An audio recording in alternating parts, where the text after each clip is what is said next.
Can you believe it? Use waste cardboard and can make a mechanical hydraulic arm. Use it to get things. It is also very flexible to control. Follow the video below. Let's see how it's made. First, we cut the cardboard into the following shape.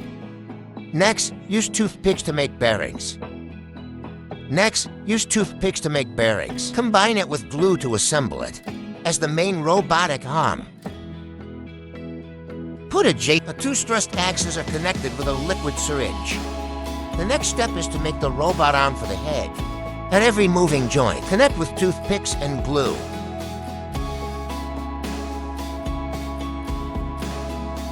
Next is to make the base. Swivel bearing for base. Use an AA battery instead. Then we connect a retractable syringe.